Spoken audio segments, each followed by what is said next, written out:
Feel free to check out my TeePublic after the video, and support me on Patreon. Watch till the end of the video for more. This review was possible thanks to my wonderful patrons. If you'd like to show your support for this channel, then you can go do so on Patreon. The Wings of Love Suicide Prevention Fund has been extended to August 31st. Click the link in the description to make a donation now. So back in 2019, I did a little review series called The History of Godzilla, where I basically reviewed every Godzilla film as well as some Toho sci-fi flicks here and there, in order to build up the hype for Godzilla King of the Monsters. I've gotten some people asking why didn't I review films like The Mysterians or The Three Treasures, which I would go on to review later, and the answer is simple.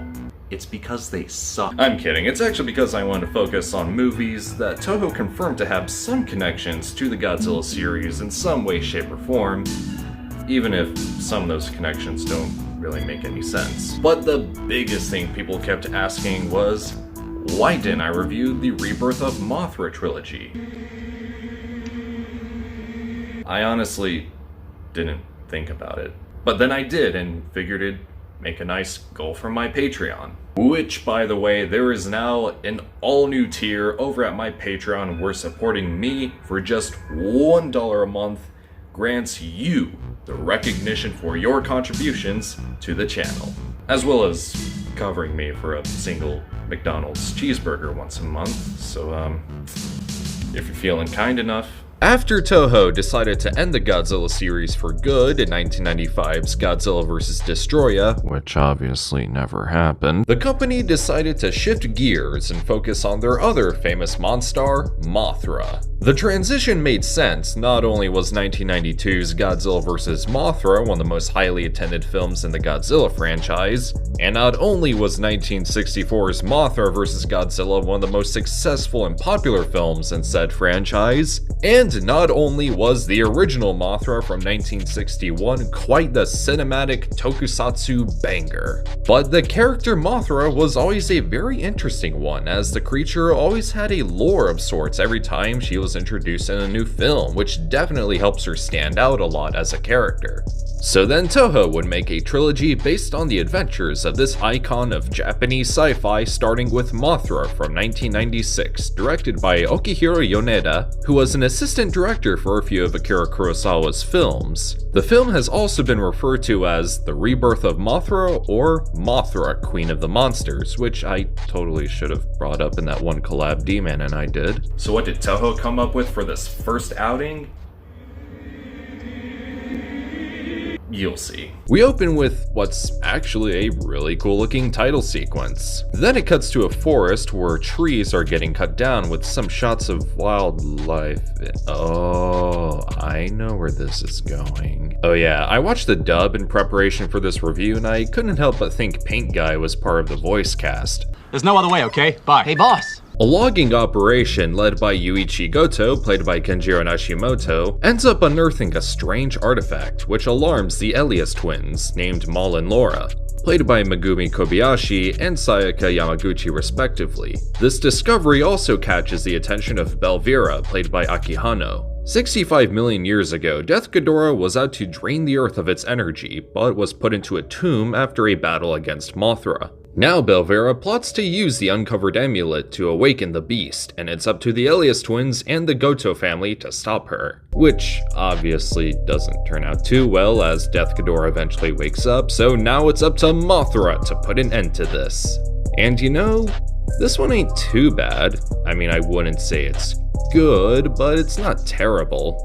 The characters don't really add much to the story other than shout Mothra's name from the sidelines.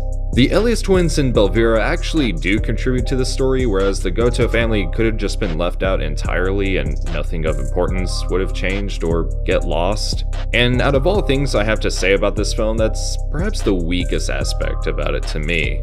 The scoring by Toshiyuki Watanabe is actually pretty nice, and honestly I kinda prefer this scoring over Ifukube's in the Heisei Godzilla films. There's a sense of wonder to it that I personally feel was missing in those films, as it does have a bit of soul to it. I also kinda like the songs the Elias twins sing, but it's nothing to write home about. Also, that music video that just pops up out of nowhere, doesn't look too great. But I gotta talk about the effects, of course, which range from... yeah, that looks pretty bad too. Oh my god, this actually looks pretty amazing. Though it's a bit too much in between most of the time. The set design is pretty typical of Toho's Heisei films at the time, for better or for worse, as those other films don't really have good set design. Nothing too notable about the creature designs, with the exception of Death Ghidorah, who looks absolutely great and is executed very well. Can't really say much about the Mothra puppets. I'm personally not a fan of this particular Imago Mothra design, and I can't really pick out anything noteworthy of the larva form, except for the fact that it can shoot lasers for some reason, and it's actually kinda jarring and doesn't make any sense. Mothra Leo looks nice. Same for Fairy, I guess. Garu actually looks decent though. I probably shouldn't be too harsh on this film. I mean, it's not like Toho was trying to make the next big thing or anything. The movie did what it set out to do, which was to be a fun, cute little movie with Mothra in it, and I'd say it did that part well. Overall, it's passable. I mean, if you're a fan of the Heisei Godzilla films, then I'd say check it out. Even if it's kind of middle of the road, including the environmental message. And with the standard this first film set, then the second one must be good, right?